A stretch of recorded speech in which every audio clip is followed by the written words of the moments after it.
ಜಿಲ್ಲೆ ಕೃಷಿ ಆಧಾರಿತವಾಗಿರುವಂಥ ಜಿಲ್ಲೆ ಆಗಿದೆ.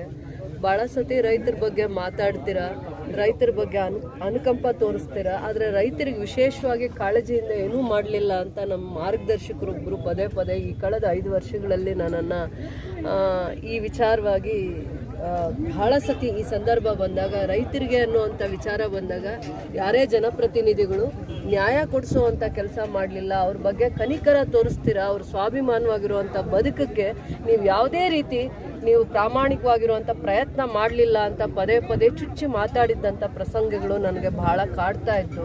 ಆ ಸಂದರ್ಭದಲ್ಲಿ ನಾನು APMCಗೆ ಜಾಗ ಹುಡುಕಿ 1.5 ವರ್ಷ ಆಗಿದೆ, ನನಗೆ ತಿಳಿದಂಗೆ 1.5 ವರ್ಷ. ಆದರೆ ಅದು ಆ ಕಾರ್ಯ ಫಲಿಸ್ಲಿಲ್ಲ ಅನ್ನೋವಂಥ ಬೇಜಾರು ನನ್ನನ್ನು ಕೂಡ ಕಾಡ್ತಾ ಇತ್ತು. ಆ ಸಂದರ್ಭದಲ್ಲಿ ನಾವು APMC ಇಷ್ಟು ಜಾಗನ ಇಂಥ ಒಳ್ಳೆ ಜಾಗದಲ್ಲಿದೆ, ನನ್ನ ಕ್ಷೇತ್ರದ ಗಡಿ ಭಾಗದಲ್ಲಿದೆ, ವಿಕೋಟಾದಲ್ಲಿದೆ, ಆಂಧ್ರ ಮತ್ತು ಕುಪ್ಪಂಗೆ ಹೋಗೋ ನ್ಯಾಷನಲ್ ಹೈವೇ ಇಲ್ಲೇ ಬರುತ್ತೆ, ಮತ್ತು ನಮ್ಮ ಸ್ಟೇಟ್ ಹೈವೇ ಕೂಡ ಅದಕ್ಕೆ ಕನೆಕ್ಟ್ ಆಗುತ್ತೆ. ಅದಾದಮೇಲೆ Bangalore to Chennai industrial corridor project ಕೂಡ APMC ಮಾರ್ಗದಲ್ಲಿ, APMC ಜಾಗ ಎಲ್ಲಿದೆ ಅದೇ ಮಾರ್ಗದಲ್ಲಿ ಹೋಗ್ತಾ ಇದೆ.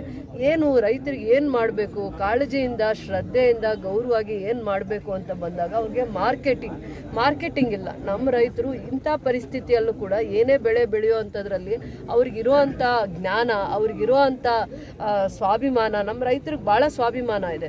ಮತ್ತು ಕೃಷಿಯಲ್ಲಿ ಯಾರನ್ನೇ ಅವಲಂಬಿತರಾಗಲ್ಲ, ಅವರಲ್ಲೇ ಒಂದು ಕೃಷಿ ಇದೆ, ಕಲೆ ಇದೆ, ಅದರಲ್ಲಿ ಅವ್ರು ಎಷ್ಟು ಒಳ್ಳೆ ಬೆಳೆಯನ್ನು ಬೆಳೀತಾರೆ ಅಂತಂದರೆ ಅಷ್ಟು ಒಳ್ಳೆ ಬೆಳೆ ಬೆಳೀತಾರೆ. ಆದರೆ ಅವ್ರಿಗೆ ಮಾರ್ಕೆಟಿಂಗ್ ಇಲ್ಲ. ಹೋಗ್ಬೇಕಂದ್ರೆ ಆಂಧ್ರಾಗೆ ಹೋಗಬೇಕು, ಇಲ್ಲ ಚೆನ್ನೈಗೆ ಹೋಗಬೇಕು, ಇನ್ನೇನೋ ಅವರಿಗೆ ಅವ್ರ ವ್ಯಾಪಾರನ ವೃದ್ಧಿ ಮಾಡ್ಕೊಳ್ಳೋದಕ್ಕೆ ಅವ್ರು ಬೆಳೆದಿರೋ ಬೆಳೆಗೆ ಸೂಕ್ತವಾಗಿರೋ ಬೆಲೆ ಸಿಗಬೇಕು ಅಂತಂದರೆ ಬೇರೆ ಅನ್ಯ ರಾಜ್ಯಗಳಿಗೆ ಹೋಗುವಂಥ ಪರಿಸ್ಥಿತಿ ಇತ್ತು.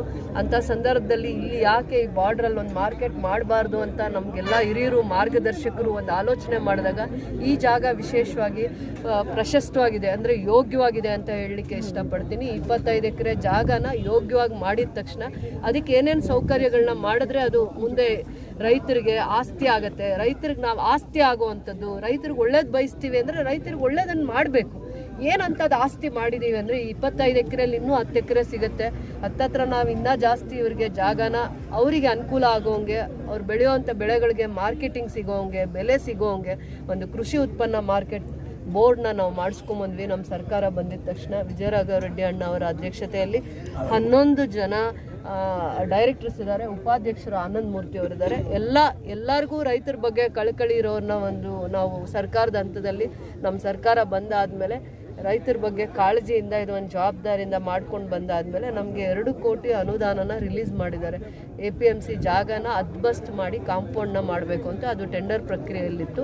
APMC ಜಾಗನ ಈ ಜಾಗ ಕ್ಲೀನ್ ಮಾಡ್ಕೊಳ್ಳೋದಕ್ಕೆ, ಲೆವೆಲಿಂಗ್ ಮಾಡ್ಕೊಳ್ಳೋದಕ್ಕೆ ಏನೂ ಸರ್ಕಾರದ ಹಂತದಲ್ಲಿ ಒಂದು ವ್ಯವಸ್ಥಿತವಾಗಿರುವಂಥ ಸುಧಾರಣೆಗಳಿರಲಿಲ್ಲ. ಅದರಿಂದ ನಾವು ಏನು ದಾರಿ ಇದೆ ಅದನ್ನು ಪ್ರಯತ್ನ ಮಾಡಿ ಇದೆಲ್ಲ ಲೆವೆಲಿಂಗ್ ಮಾಡಿಸ್ಕೊಂಡು ಅದಾದಮೇಲೆ ಒಂದು DPR ಪ್ರಪೋಸಲ್ನ ಸ್ಟೇಟು ಮತ್ತು ಸೆಂಟ್ರಲ್ ಗೌರ್ಮೆಂಟ್ ಒಂದು ಸ್ಕೀಮ್ಸ್ನ ತೊಗೊಂಡು ಬರೋವಂಥ ಉದ್ದೇಶದಿಂದ 150 ಕೋಟಿಯ ಒಂದು ಪ್ರಾಜೆಕ್ಟನ್ನು ಮಾಡುವಂಥದ್ದಿದೆ. ಇದು ಇಡೀ ಜಿಲ್ಲೆಗೆ ಆಸ್ತಿ ಆಗುತ್ತೆ, ಇಡೀ ರಾಜ್ಯಕ್ಕೆ ಹೈಟೆಕ್ ಮಾರ್ಕೆಟ್ನ ಮಾಡುವಂಥ ಕನಸನ್ನ ನಾನು ಇಟ್ಕೊಂಡಿದ್ದೀನಿ. ನನ್ನೆಲ್ಲ ರೈತರ ಆಶೀರ್ವಾದ, ನನ್ನ ಮಾರ್ಗದರ್ಶಕರ ಆಶೀರ್ವಾದ ಮತ್ತು ಈ ಜಿಲ್ಲೆಗೆ ಇದು ಆಸ್ತಿ ಆಗುತ್ತೆ ಅನ್ನೋವಂಥ ದೂರದೃಷ್ಟಿಯಿಂದ ಈ ಕೆಲಸನ ಮಾಡ್ಕೊಂಡು ಬಂದಿದ್ದೀನಿ. ಬರುವಂಥ ದಿನಗಳಲ್ಲಿ ಎಲ್ಲೂ ಕೂಡ ನಮ್ಮ ಇಡೀ ಜಿಲ್ಲೆಯಲ್ಲಿ ಎಲ್ಲೂ ಇಂಥದ್ದು ಒಂದು ಆಸ್ತಿ ಇಲ್ಲ ರೈತರಿಗೆ. ಇದು ರೈತರ ಆಸ್ತಿ. ರೈತರಿಗೋಸ್ಕರ ನನ್ನ ತಾತ ಒಬ್ಬ ರೈತರು, ಮತ್ತು ಅವ್ರು ಏನು ಕಷ್ಟ ಬಿದ್ದಿದ್ದಾರೆ ನಾನು ಕಣ್ಣಲ್ಲಿ ನೋಡಲಿಲ್ಲ. ಆದರೆ ನಾನು ಇಡೀ ಕ್ಷೇತ್ರದಲ್ಲಿ 10-15 ವರ್ಷದಲ್ಲಿ ನಾನು ರೈತರು ಏನು ಕಷ್ಟ ಬಿದ್ದಿದ್ದಾರೆ ಅಂತ ನಾನು ಕಣ್ಣಲ್ಲಿ ನೋಡಿದ್ದೀನಿ. ಅವರಿಗೋಸ್ಕರ ಒಂದು ಸೇವೆ ಮಾಡಬೇಕು ಅಂತ ಸದಾ ನನ್ನಲ್ಲಿ ಚಿಂತನೆ ಇತ್ತು, ಆಲೋಚನೆ ಇತ್ತು. ಆ ಚಿಂತನೆ ಆಲೋಚನೆಗಳು ಅದೇ ಹಂತವಾಗಿ ನಾವು ಸರ್ಕಾರದ ಹಂತದಲ್ಲಿ ಪ್ರಯತ್ನ ಮಾಡಿದಾಗ ಒಂದು ಅವಕಾಶ ಸಿಕ್ಕಿದೆ. ಅವಕಾಶ ಸಿಕ್ಕಾಗ ಅದನ್ನು ಸರಿಯಾದ ರೀತಿ ಸದುಪಯೋಗ ಮಾಡ್ಕೋಬೇಕು.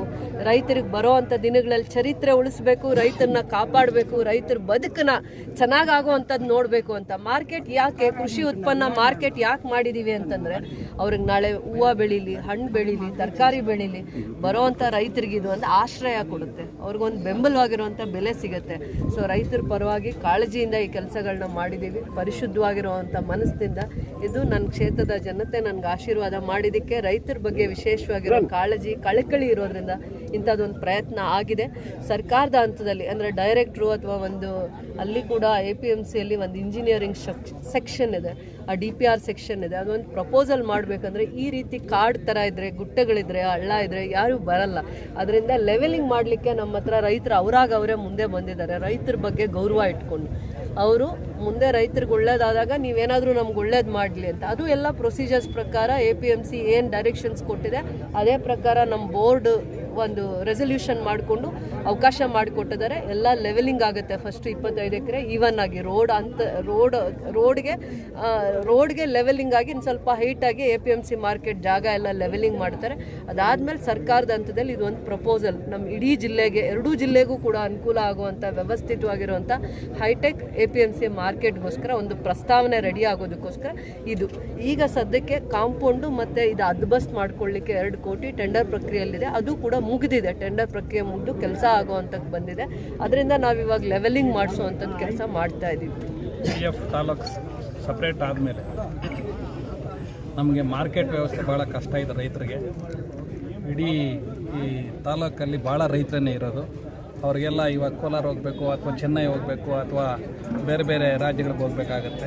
ಅದಕ್ಕೋಸ್ಕರ ಇಲ್ಲೇ ಒಂದು ಹೈಟೆಕ್ ಮಾರ್ಕೆಟ್ ಮಾಡಬೇಕು ಅಂತ ನಮ್ಮ MLA ಮೇಡಮ್ ಅವರು ಭಾಳ ರಿಸ್ಕ್ ತಗೊಂಡು ಇದನ್ನು ಮಾರ್ಕೆಟ್ಗೆ 25 ಎಕರೆ ಜಮೀನನ್ನು ಹೊಂದಿಸಿ ಅದರಲ್ಲಿ ಅಭಿವೃದ್ಧಿ ಮಾಡೋದಕ್ಕೆ ಎಲ್ಲ ವ್ಯವಸ್ಥೆಗಳನ್ನು ಮಾಡ್ತಾಯಿದ್ದಾರೆ. ಇವಾಗ ನಮಗೆ ಕಾಂಪೌಂಡ್ ಹಾಕೋದಕ್ಕೆ 2 ಕೋಟಿ 2.5 ಕೋಟಿ ನಮ್ಮ ಹಾಕ್ಸಿದ್ದಾರೆ ಮೇಡಮ್ ಅವರು. ಆ ಒಂದು ಅನುದಾನದಲ್ಲಿ ಇವಾಗ ಟೆಂಡ್ರೆಲ್ಲ ಪ್ರಕ್ರಿಯೆ ಮುಗಿದಿದೆ. ಇನ್ನೊಂದು ವಾರ ಅಥವಾ 15 ದಿವಸದಲ್ಲಿ ವರ್ಕ್ ಆರ್ಡ್ರೂ ಇಶ್ಯೂ ಆಗುತ್ತೆ. ಅದಾದಮೇಲೆ ಕಾಂಪೌಂಡ್ ಸ್ಟಾರ್ಟ್ ಆಗುತ್ತೆ. ಜೊತೆಗೆ ಅಷ್ಟೊತ್ತಿಗೆ ಇದೆಲ್ಲ ಒಂದು ಲೆವೆಲ್ ಮಾಡಬೇಕು ಅಂತ ಹೇಳಿಬಿಟ್ಟು ಈ ಒಂದು ಪ್ರಕ್ರಿಯೆಯನ್ನು ಇವತ್ತು ಪೂಜೆ ಮಾಡಿ ಸ್ಟಾರ್ಟ್ ಮಾಡಿದ್ದೀವಿ. ಇದು ಲೆವೆಲ್ ಆದಮೇಲೆ ಎಲ್ಲ ಶೆಡ್ಗಳು ಅದಕ್ಕೆಲ್ಲ ಅನುದಾನ 150 ಕೋಟಿ ಮೇಡಮ್ ಅವ್ರು ಕೇಳಿದ್ದಾರೆ. ಅದ್ರ ಪ್ರಕಾರ ಏನೋ ಮೇಡಮ್ ಮಾಡ್ತಾರೆ, ಡೆಫಿನೆಟ್ಟಾಗಿ ಮಾಡ್ತಾರೆ. ಯಾಕಂದರೆ ರೈತರಿಗೆ ಮಾಡಲೇಬೇಕು ಅಂತ ಒಂದು ಇದಿದೆ. 2 ಬೋರ್ವೆಲ್ ಕೊರಿಲಿಕ್ಕೆ ಅವಕಾಶ ಮಾಡ್ಕೊಂಡಿದ್ದೀವಿ. 2 ಕುಡಿಯೋ ಬೋರ್ವೆಲ್ಸು ಮತ್ತು APMC ಆಫೀಸ್ ಮಾಡಲಿಕ್ಕೆ ಫಂಡಿಂಗ್ ಆಗಿದೆ. ನಮ್ಮದು ಅನುದಾನ ಕೊಟ್ಟು ಇವ್ರದ್ದು APMC ಬಿಲ್ಡಿಂಗ್ ಬರುತ್ತೆ.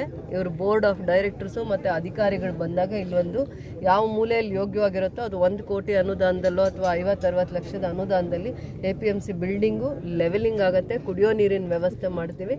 ಮಿಕ್ಕಿದೆಲ್ಲ ಪ್ಲ್ಯಾನಿಂಗ್ ಕೂಡ ದ ಬೆಸ್ಟ್ ಬೇರೆ ಸ್ಟೇಟ್ಸ್ದು ಕೂಡ ಸ್ಟಡಿ ಮಾಡಿ, ಬೇರೆ ಅನ್ಯ ರಾಜ್ಯಗಳಲ್ಲಿ APMC ಮಾರ್ಕೆಟ್ನು ಸ್ಟಡಿ ಮಾಡಿ, ನಮ್ಮ ರಾಜ್ಯದಲ್ಲೂ ಇರೋ ಬೆಸ್ಟ್ APMC ಮಾರ್ಕೆಟ್ನು ಸ್ಟಡಿ ಮಾಡಿ ಇಲ್ಲಿ ಅಂಥದ್ದೇ ಒಂದು ಮಾದರಿಯಾಗಿ ಮಾಡಬೇಕನ್ನುವಂಥ ಒಂದು ಕನಸು ನಮ್ಮಲ್ಲಿದೆ. ಎಲ್ಲ ಅದಕ್ಕೆ ರೈತರ ಬಗ್ಗೆ ಯಾರಿಗೆ ಜಾಸ್ತಿ ಕಳಕಳಿ ಇದೆ, ಆ ಕನಸನ್ನಿದೆ ಅನ್ನೋವಂಥದ್ದನ್ನು ನೋಡಿ ಡೈರೆಕ್ಟರ್ಸ್ನ ಮಾಡ್ಕೊಂಡಿದ್ದೀವಿ. ಇವೆಲ್ಲ ದೂರದೃಷ್ಟಿ ಇಟ್ಕೊಂಡು ಮಾಡ್ತಾ ಇದ್ದೀವಿ. ಇವತ್ತು ಒಳ್ಳೆ ದಿನ ಅಂತ ಹೇಳಿದ್ದಾರೆ. ಪೂಜೆ ಮಾಡಿ ಲೆವೆಲಿಂಗ್ ಕೆಲಸ ಶುರು ಮಾಡಿದ್ದಾರೆ. ಸ್ಟೇಜ್ ಬೈ ಸ್ಟೇಜ್ ಆಲ್ಮೋಸ್ಟ್ 6 ಮಂತ್ಸಲ್ಲೋ ಅಥವಾ 3 ಮಂತ್ಸಲ್ಲೋ ನೀವು ಬಹಳ ಬದಲಾವಣೆನ ನೋಡ್ತೀರಾ ಈ ಮಾರ್ಕೆಟ್ ಜಾಗದಲ್ಲಿ. ಇದೊಂದು ಕನಸಾಗಿತ್ತು. ಬರಗಾಲದಿಂದ ನಮ್ಮ ರಾಜ್ಯ ತತ್ತರಿಸ್ತಾ ಇದೆ ಅಂತಂದ್ಬಿಟ್ಟು ಎಲ್ಲಿ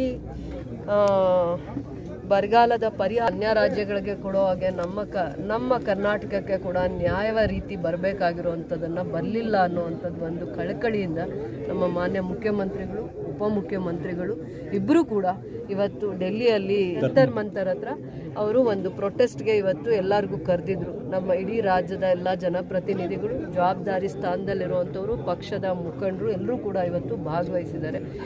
ಏನಂದರೆ ಪ್ರತಿ ವರ್ಷ ಇವರಿಗೆ 2 ಲಕ್ಷ ಕೋಟಿಯಷ್ಟು GSTನ ನಾವು ಕಟ್ತೀವಿ ಕೇಂದ್ರ ಸರ್ಕಾರಕ್ಕೆ. 4 ಲಕ್ಷ ಕೋಟಿಯಷ್ಟು ನಮ್ಮ ತೆರಿಗೆನ ಸಂಗ್ರಹಣೆ ಮಾಡಿರೋ ಅಂಥದ್ದನ್ನು ನಾವು ಸೆಂಟ್ರಲ್ಗೆ ಕೊಡ್ತೀವಿ. ಅದರಲ್ಲೂ ಶೇರ್ ಕೊಟ್ಟರು ಕೂಡ ನಮಗೆ ಜಾಸ್ತಿನೇ ಬರಬೇಕಾಗಿದೆ. 2-3 ತಿಂಗಳಿಂದ ಕುಡಿಯೋ ನೀರಿನ ಸಮಸ್ಯೆ ಇದೆ. ಎಷ್ಟೋ ಜಿಲ್ಲೆಗಳಲ್ಲಿ, ತಾಲೂಕುಗಳಲ್ಲಿ, ಮತ್ತು ಮೇವಿಗೆ ಕಷ್ಟ ಇದೆ, ದನಕರುಗಳಿಗೆ ಕಷ್ಟ ಇದ್ದಾವೆ, ನೀರು, ಮೇವು ಇಂಥದನ್ನೆಲ್ಲ ಇಂಥ ಬರಗಾಲ ಅಂತ ಬಂದಾಗ, ಅಕ್ಯೂಟ್ ಡ್ರಾಟ್ ಅಂತ ಡಿಕ್ಲೇರ್ ಮಾಡಿದಾಗ ಕೆಲವೊಂದು ಜಿಲ್ಲೆಗಳನ್ನ ಅದಕ್ಕೆ ಸ್ಪಂದಿಸೋ ಅಂಥ ಕೆಲಸನ ಮಾಡಬೇಕಾಗತ್ತೆ ಕೇಂದ್ರ ಸರ್ಕಾರ.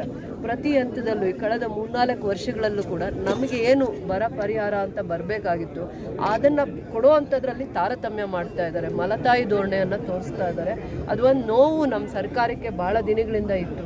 ಅದರಿಂದ ಅದರ ವಿರುದ್ಧವಾಗಿ ಇವತ್ತು ಕೇಂದ್ರ ಸರ್ಕಾರದ ವಿರುದ್ಧವಾಗಿ ಧ್ವನಿ ಎತ್ತಬೇಕು ಅಂತ ಧೈರ್ಯವಾಗಿ ಇಲ್ಲಿ ಪ್ರೊಟೆಸ್ಟ್ ಮಾಡಲಿಲ್ಲ, ನಮ್ಮ ರಾಜ್ಯದಲ್ಲಿ ಪ್ರೊಟೆಸ್ಟ್ ಮಾಡಲಿಲ್ಲ. ಕೇಂದ್ರ ಸರ್ಕಾರ ಎಲ್ಲಿ ಆಡಳಿತ ಚುಕ್ಕಾಣಿಯಲ್ಲಿದೆ ಅಲ್ಲೇ ಅವ್ರ ತಪ್ಪೇನು ಅಂತ ತಿರುಗಿಸಿ ಬುದ್ಧಿ ಹೇಳಬೇಕು ಅಂತಂದರೆ ಎಷ್ಟು ಧೈರ್ಯ ಇರಬೇಕು. ಹುಲಿಗೆ ಅಥವಾ ಯಾರಿಗೆ ಆ ಧೈರ್ಯ ಇರುತ್ತೆ ಅವರು ಎಲ್ಲಿ ಸರ್ಕಾರದಲ್ಲಿ ಆಡಳಿತದಲ್ಲಿದ್ದಾರೆ ಆ ಜಾಗದಲ್ಲಿ ನಿಂತು ಅವ್ರನ್ನ ವಿರೋಧ ಮಾಡ್ತಾರೆ ಅಂದರೆ ನೋಡಿ ನಮ್ಮಲ್ಲಿ ರೈತರ ಬಗ್ಗೆ ಅಥವಾ ಬರಗಾಲದ ಬಗ್ಗೆ ಎಷ್ಟು ಕಾಳಜಿ ಇದೆ ಅಂತ ಅರ್ಥ ಮಾಡಿಸ್ತಾ ಇದ್ದಾರೆ. ಮತ್ತು ನಮ್ಮ ಕರ್ನಾಟಕಕ್ಕೆ ಏನು ನ್ಯಾಯ ಸಿಗಬೇಕಾಗಿತ್ತು, ನ್ಯಾಯಯುತವಾಗಿ ನಮ್ಗೆ ಏನು ಅನುದಾನ ಅವ್ರು ಕೊಡಬೇಕಾಗಿತ್ತು, ಕುಂಠಿತ ಆಗಿದೆ, ಕೊರತೆ ಆಗಿದೆ, ಬಂದಿಲ್ಲ. ಅದ್ರ ವಿಚಾರವಾಗಿ ಧ್ವನಿ ಎತ್ತಿದ್ದಾರೆ. ಅದ್ರ ಬಗ್ಗೆ ನಮಗೆ ಹೆಮ್ಮೆ ಇದೆ. ನಮ್ಮ ನಾಯಕರು ಮುಖಂಡರು ಏನು ನಿರ್ಧಾರ ತಗೊಂಡಿದ್ದಾರೆ ಅದ್ರ ಬಗ್ಗೆ ಭಾಳ ಹೆಮ್ಮೆ ಇದೆ. ಇಲ್ಲಿ ಪ್ರೊಟೆಸ್ಟ್ ಮಾಡಿದ್ರೆ ನಮ್ಮ ಸರ್ಕಾರ ಇತ್ತು, ಅವ್ರ ವಿರುದ್ಧವಾಗಿ ಮಾತಾಡಿದ್ದಾರೆ, ಧ್ವನಿ ಎತ್ತಿದ್ದಾರೆ ಅಂತ ಹೇಳ್ತಾ ಇದ್ದಾರೆ. ಅವ್ರ ಸರ್ಕಾರ ಎಲ್ಲಿ ಆಡಳಿತ ಚುಕ್ಕಾಣಿಯಲ್ಲಿದೆ ಅಲ್ಲಿ ಕುತ್ಕೊಂಡು ಧ್ವನಿ ಎತ್ತುತ್ತಾರಲ್ಲ, ಅದು ನಮ್ಮ ಹೆಮ್ಮೆ. ಕೆಜಿಎಫ್ ತಾಲೂಕಿನ ತಾಜಾ ಹಾಗೂ ಸಂಪೂರ್ಣ ಸುದ್ದಿಗಾಗಿ AL ನ್ಯೂಸ್ ಚಾನೆಲ್ ಅನ್ನು ಸಬ್ಸ್ಕ್ರೈಬ್ ಮಾಡಿಕೊಳ್ಳಿ. ಪಕ್ಕದಲ್ಲಿರುವ ಬೆಲ್ ಬಟನ್ ಅನ್ನು ಒತ್ತಲು ಮರೆಯದಿರಿ.